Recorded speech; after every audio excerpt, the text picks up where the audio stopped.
Okay, we're back here for the second video, and I forgot to have us set up our input.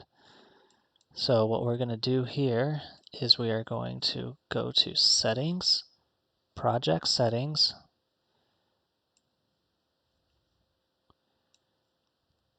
then down here on the left side, Input. We're going to map our inputs, okay? Okay, we want to keep jump. Don't need all these other ones. I like to clear them out. Reset VR, don't need. Action mappings. Okay, we also want a right click, and we're going to map that to the right mouse button. Okay, click the plus here, add another one. We also want attack. It was set to left click by default. We're gonna let's just put it to number 1 for now. We're gonna map a scroll up, and that's going to be mapped to mouse wheel up. Hold on, no, not mouse wheel axis, mouse wheel up. And we want a scroll down. That, of course, is going to be the mouse wheel down. Okay, jump, right click, attack, scroll up, scroll down. Okay, so those are action mappings, meaning like it's a button, it's a click. It registers a signal and it stops. Okay, then we have the axis mappings that will continue to send a signal as long as you're holding them down or moving something. So move forward, we're going to keep as W and S.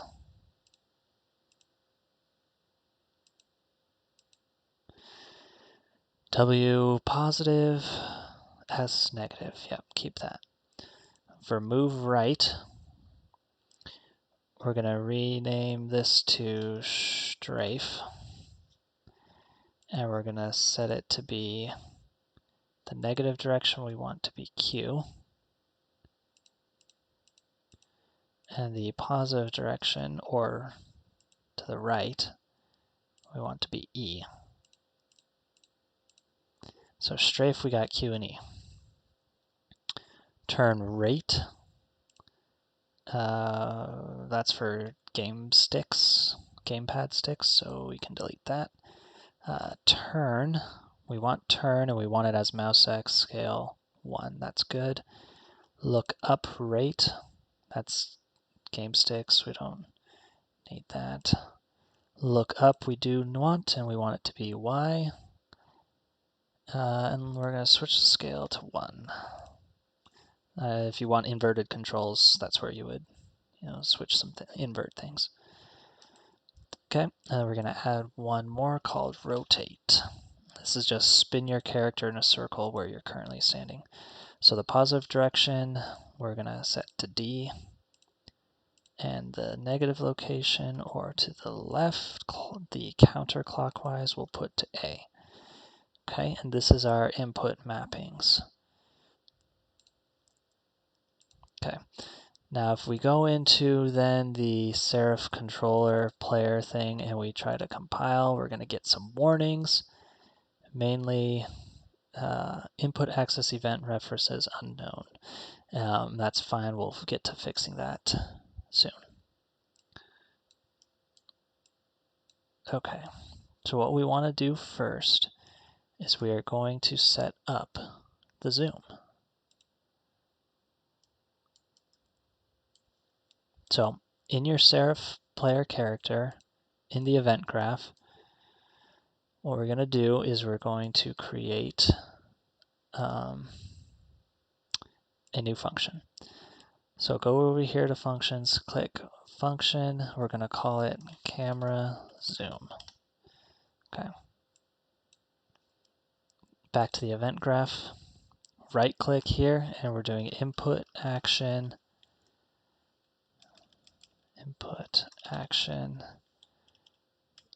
scroll up.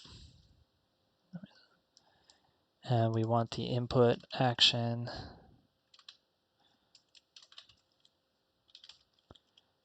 scroll down. Okay. And when you press it, you're going to call the camera zoom function. Okay. And same with this one, camera zoom. Okay. And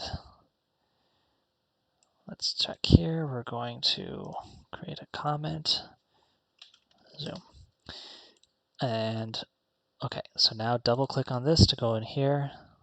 Click set camera zoom. We're going to put an input boolean called zoom in. Okay, so it's got a boolean that it'll take. So back in the event graph, you should see it now showing up. If it doesn't, you might just have to compile the blueprint again. So scrolling up is zoom in, so you check that one, leave that one unchecked. That just saves space with code to make sure you're doing, just keeping it clean on the main event graph. So within the camera zoom, we're going to need a few things. This camera boom right here, spring arm component, it came with the Serif player character. It's got a camera attached to the end of it. It'll automatically adjust its length if there's a wall or a ceiling. Spring arm component you can read. So you drag that out here, okay? And what we want from this is going to be the target arm length. We're going to get it. Okay, this is what we're going to be changing. Okay, also what we want is we want our player controller, our custom player controller, because we need to access the zoom min and max and zoom sensitivity.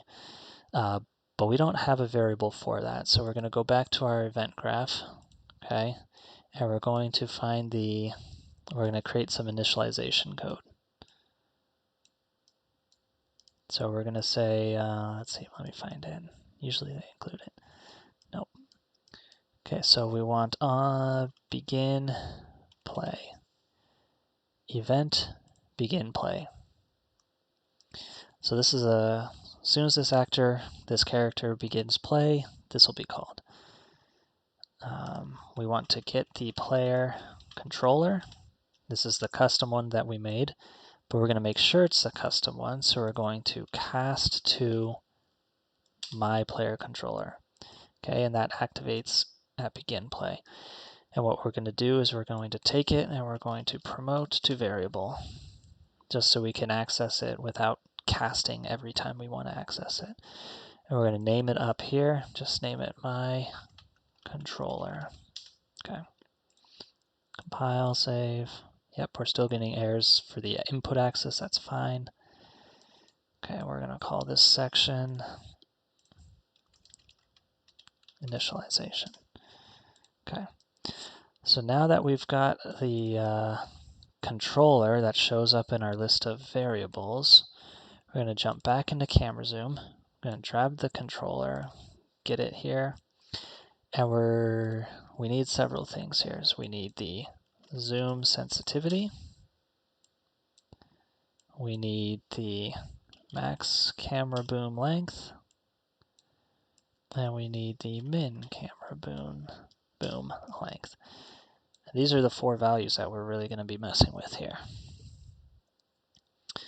Okay, so what we're going to want to do is we're going to either be we're going to take the arm length, or in other words, how far the camera away is, and we're going to be taking that and we're going to be subtracting our sensitivity. So that's the arm length minus sensitivity. That's going to scoot it closer. Okay.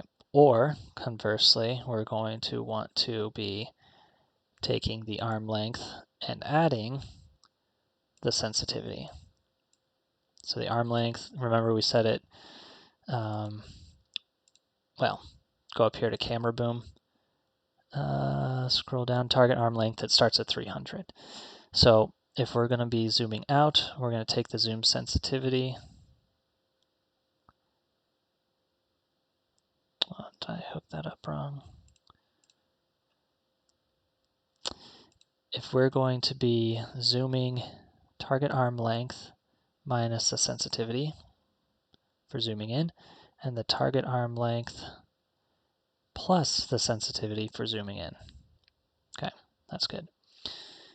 Now, how do we choose which one? There's a handy dandy function called select float.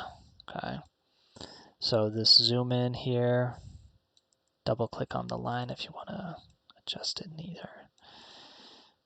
Okay, so if zoom in is true, we're going to pick A, and A is this one, the minus. Otherwise, you pick B. Okay, so that's going to make sure we're picking the right return value float. Okay, now there's a nice function that'll smooth this, because if you got your scroll wheel on your mouse is going to click, and you don't want the camera to jerk. So what we can do is there's a finterp2, and this will try to smooth things out. So what you do is you put your current, what you want it to go to. So what we want the camera boom to go to is whatever the adjustment we've made. Currently, it's at the target arm length.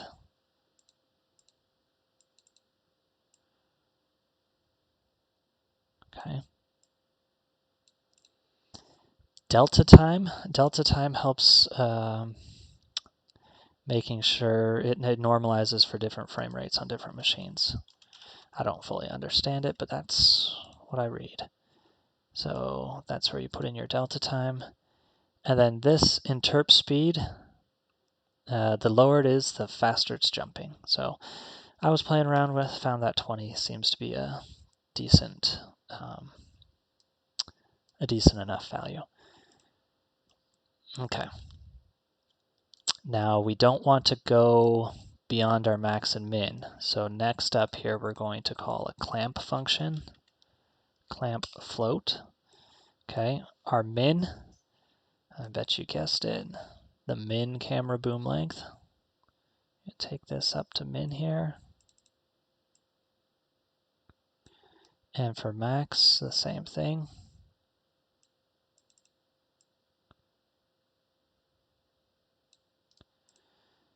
Okay.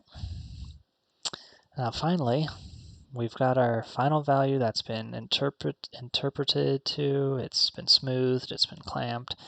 Now we need to set it. So we're going to go here, we're going to set, we need the target arm length. So just grab the camera boom again just for convenience. Set target arm length as that. Gonna move this down here. This is going up here. And then this is actually what gets connected to here. Okay, so we're gonna compile, save, and let's verify it's set up right. Let's go back to the event graph of Serif. We're gonna play here. Debug, select Serif. So now when I scroll over here, you can observe that where the signal's going. So here we go, zooming in, but as you notice, look, I'm stuck inside the character. Stuck inside.